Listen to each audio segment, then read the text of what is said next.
உங்களை உங்களுக்கே பிடிக்கவில்லை. ஏனென்றால் நீங்கள் உங்களை சரி செய்ய முயற்சிக்கிறீர்கள். அதுதான் நீங்கள் செய்யும் தவறு. அடித்தளம் உடைந்த ஒரு வீட்டை உங்களால் சரி செய்ய முடியாது. அதை இடித்துவிட்டு புதிதாகத்தான் கட்ட வேண்டும். 2026ஆம் ஆண்டின் உளவியல் ஆய்வுகள் 5இல் ஒருவருக்கு தனது சுய அடையாளத்தின் மீது அதிருப்தி இருப்பதாக கூறுகின்றன. நீங்கள் ஒரே இடத்தில் தேங்கிவிட்டது போல உணர்கிறீர்கள். உங்கள் மூளையின் கட்டமைப்பு மற்றவர்களிடமிருந்து மாறுபட்டிருப்பதாக உணர்கிறீர்கள். உங்கள் சொந்த வாழ்க்கையிலேயே நீங்கள் ஒரு போலியான நபராக உணர்கிறீர்கள். சுய முன்னேற்ற குருக்கள் சொல்லாத ஒரு உண்மையை இங்கே சொல்கிறேன். தற்போது இருக்கும் நீங்கள் வாழாத ஒரு கடந்த காலத்தை கடந்து வருவதற்காக உருவாக்கப்பட்ட பழைய வடிவம். புதிய கணினியில் இயங்கும் பழைய மென்பொருள் நீங்கள். இன்று நாம் உங்களை மேம்படுத்தப் போவதில்லை. நாம் தீசியஸின் கப்பல் என்ற விதிமுறையை பயன்படுத்தப் போகிறோம்.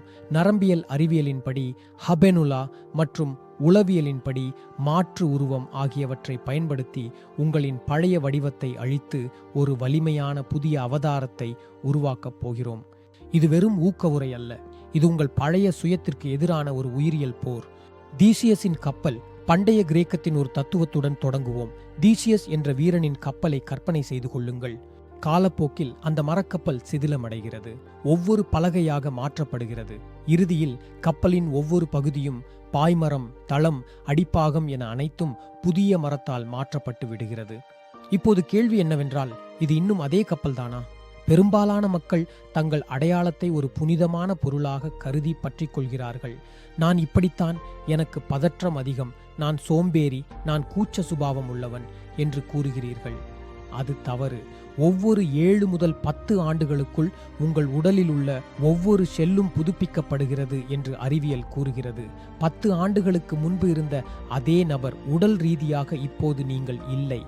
உங்கள் உடலே மாறும்போது உங்கள் குணாதிசயங்களை மட்டும் ஏன் மாற்றாமல் பிடித்து வைத்திருக்கிறீர்கள்? உங்களுக்கே பிடிக்காத அந்த பழைய நீங்கள் உண்மையில் சிதிலமடைந்த மரப்பலகைகளின் குவியல். அது பழைய பழக்க வழக்கங்கள், கடந்த கால வடுக்கள் மற்றும் காலாவதியான நம்பிக்கைகளின் தொகுப்பு.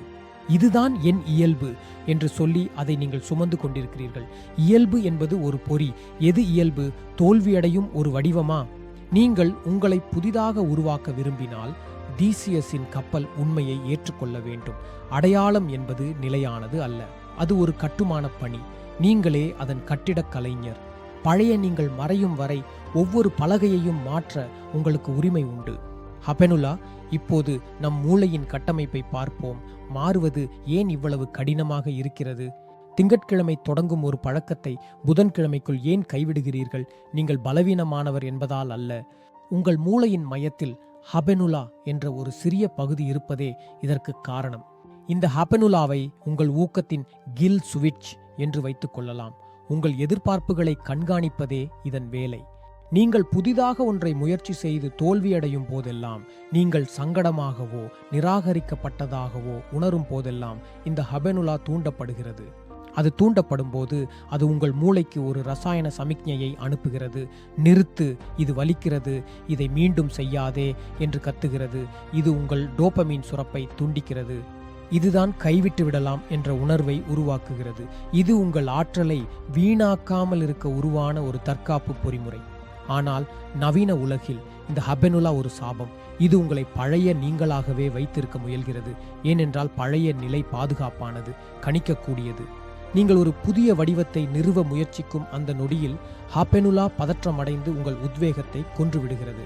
எனவே இந்த கில் சுவிட்சை நாம் எப்படி தவிர்ப்பது? நாம் மூளையை ஏமாற்ற வேண்டும். மாற்று உருவம்.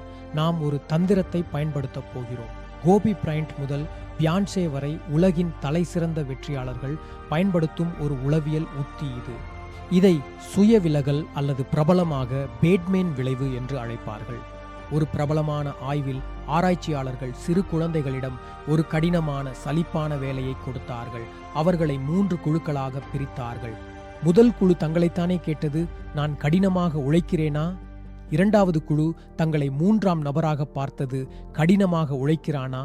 மூன்றாவது குழுவிடம் தங்களை பேட்மேன் என்று கற்பனை செய்து கொள்ளச் சொன்னார்கள். அவர்கள் கேட்டார்கள், பேட்மேன் கடினமாக உழைக்கிறாரா? முடிவு என்ன? பேட்மேன் குழுவினர் அதிக நேரம் அதிக கவனத்துடன் எந்த பதற்றமும் இல்லாமல் வேலை செய்தனர். ஏனென்றால் பேட்மேனுக்கு ஹபெனுலா பிரச்சனை இல்லை. பேட்மேனுக்கு தாழ்வு மனப்பான்மை இல்லை. தங்கள் சொந்த அடையாளத்திலிருந்து வெளியே வருவதன் மூலம் அந்த குழந்தைகள் தங்கள் வரம்புகளை தகர்த்தெறிந்தார்கள். இப்படித்தான் நீங்கள் உங்கள் புதிய வடிவத்தை உருவாக்க வேண்டும். உங்களை நீங்கள் சரி செய்ய வேண்டாம். ஒரு அவதாரத்தை உருவாக்குங்கள். கோபி பிரையண்ட் கோபியை சரி செய்யவில்லை.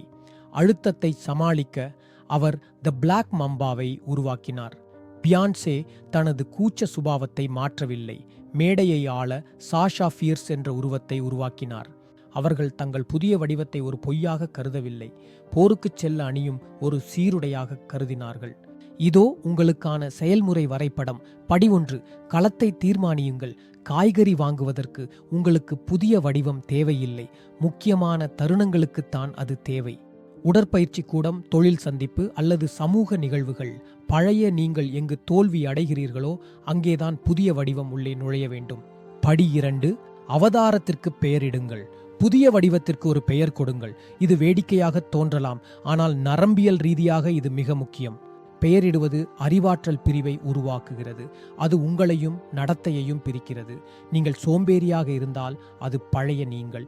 நீங்கள் செயலில் இறங்கினால் அது அந்த அவதாரம். படி 3. அடையாளம். உங்களுக்கு ஒரு பௌதிக தூண்டுதல் தேவை. ஒரு கண்ணாடி, ஒரு மோதிரம் அல்லது ஒரு குறிப்பிட்ட உடை. வின்ஸ்டன் சர்ச்சில் தனது சைரன் சூட்களை வைத்திருந்தார். அதை அணிந்தவுடன் அவர் ஒரு சாதாரண மனிதர் அல்ல, அவர் ஒரு போர்க்கால தலைவர். ஒரு பொருளை தேர்ந்தெடுங்கள். அதை அணியும் போது பழைய நீங்கள் மறைய வேண்டும். ஹப்பெனுலா அணைக்கப்பட வேண்டும். நீங்கள் இப்பொழுது அந்த கதாபாத்திரமாக மாறிவிட்டீர்கள். உங்களை உங்களுக்கே பிடிக்கவில்லை, ஏனென்றால் நீங்கள் நடித்துக் கொண்டிருக்கும் கதாபாத்திரம் உங்களுக்கு சலித்து விட்டது. எனவே அந்த பாத்திரத்தில் நடிப்பதை நிறுத்துங்கள். பிரபஞ்சம் உங்களுக்கு ஒரு நிலையான அடையாளத்தை கொடுக்கவில்லை. அது உங்களுக்கு ஒரு களிமண் உருண்டையையும் தேர்ந்தெடுக்கும் சக்தியையும் கொடுத்திருக்கிறது.